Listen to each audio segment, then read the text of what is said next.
selesai, kau langsung lanjut ya. Oke. Udah mulai. Halo semuanya, perkenalkan kami dari kelompok 28 yang beranggotakan saya Aditya Rangga Wiswardana dengan NIM 187241104. Dan saya Tan Stephen Manuel dengan NIM 187241052. Kali ini kami akan mempresentasikan mengenai Visual Based Data Action System for Internal and External Network in Physical Isolation. Yang pertama kami bahas adalah pendahuluan. Internet semakin menjadi kebutuhan utama dalam bisnis dan pemerintahan. Tetapi, ada tantangan keamanan dalam pertukaran data antara internet, jaringan internal yang aman, dan extranet, jaringan eksternal yang lebih terbuka. Cara umum untuk mengatasi isolasi fisik, seperti menggunakan USB, CD, atau jaringan gateway, memiliki berbagai kelemahan seperti risiko kebocoran data dan kebutuhan pengawasan khusus.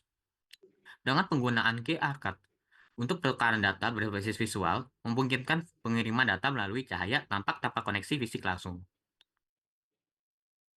Keunggulan QR Code dibandingkan metode lain. Yang pertama adalah tidak memerlukan koneksi internet. QR Code dapat digunakan untuk berbagi data secara offline.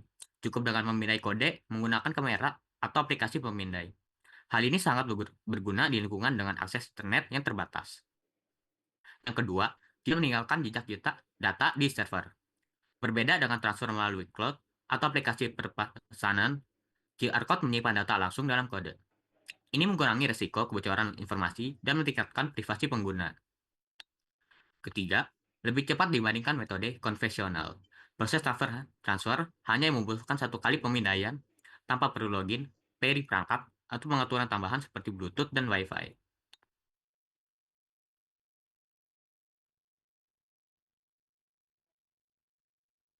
Selanjutnya, cara kerja sistem. Yang pertama dari pengirim, untuk membagi file besar, file dipotong menjadi bagian kecil agar sesuai dengan kapasitas maksimal QR Code, dan setiap bagian diberi identifier unik agar urutannya tetap benar.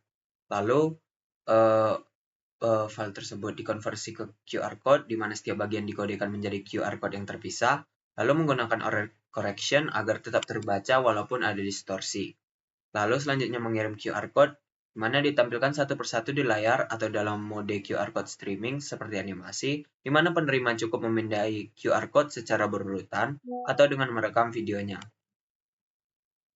Lalu di sisi penerima, pertama penerima memindai QR Code, kamera menangkap QR Code satu persatu atau dalam mode streaming, lalu sistem memverifikasi urutan dengan identifier unik. Lalu, sistem menyusun kembali file asli, di mana bagian file digabungkan kembali menjadi urutan yang benar, dan jika ada bagian yang hilang, sistem meminta pemindaian ulang. Yang selanjutnya, dilakukan penyimpanan file, di mana file asli direkonstruksi dan disimpan secara otomatis. Lalu nama file dipulihkan sesuai dengan informasi dalam QR Code pertama. Jadi secara singkat, file besar lalu dibagi menjadi fragmen kecil, dikodekan oleh QR Code, ditampilkan atau dikirim, dipindai oleh penerima, disusun kembali, kemudian file asli direkonstruksi.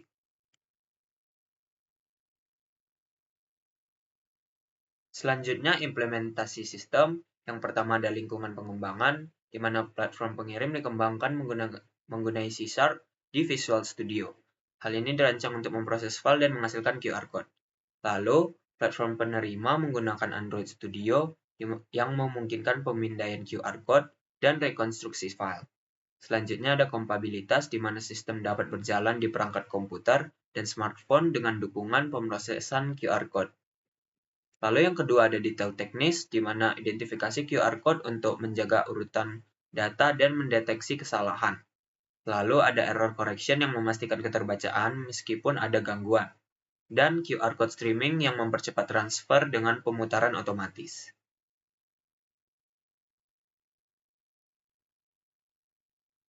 Selanjutnya ada optimalisasi sistem. Yang pertama ada peningkatan efisiensi dan pemindaian. Error correction tersebut digunakan agar QR Code tetap dapat terbaca walaupun ada kerusakan atau distorsi. Dan pemutaran QR Code berurutan atau streaming yang mengurangi waktu pemindaian dibandingkan pemindaian dengan cara satu persatu. Lalu pada hasil pengujian dari penelitian di artikel tersebut, didapat sudut pemindaian lebih dari 40 derajat menurunkan akurasi pembacaan QR Code dan interval pemutarannya yang kira-kira lebih dari 0,07 detik yang memastikan semua QR agar memastikan semua QR code dapat diproses tanpa kehilangan frame.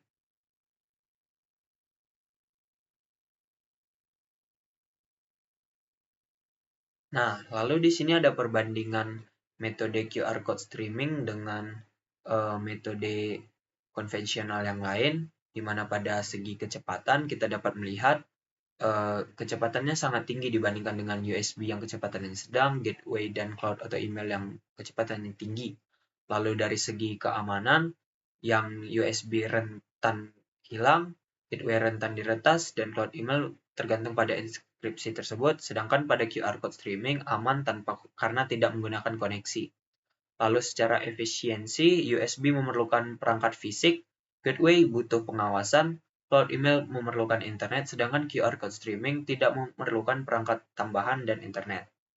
Lalu dari kelebihannya, USB mudah digunakan, gateway-nya bisa transfer besar, cloud atau email bisa diakses dimanapun dan kapanpun, sedangkan QR code streaming itu cepat, fleksibel, dan tidak meninggalkan jejak digital.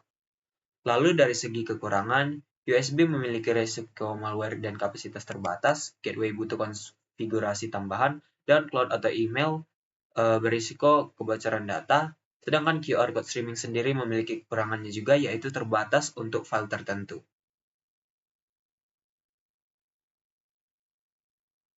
Kesimpulan dari presentasi kami adalah QR Code merupakan solusi inovatif untuk pertukaran data dalam kondisi isolasi fisik. Dengan keunggulan utama berupa keamanan tanpa koneksi langsung, teknologi ini efisien untuk transfer file rutin dengan lebih cepat dibanding metode tradisional. Di masa depan, QR Code berpotensi dikembangkan dengan integrasi inskripsi guna meningkatkan keamanan serta mendukung lebih banyak format file, seperti gambar dan video. Berikut merupakan daftar pustaka yang kami gunakan. Sekian presentasi dari kami. Terima kasih.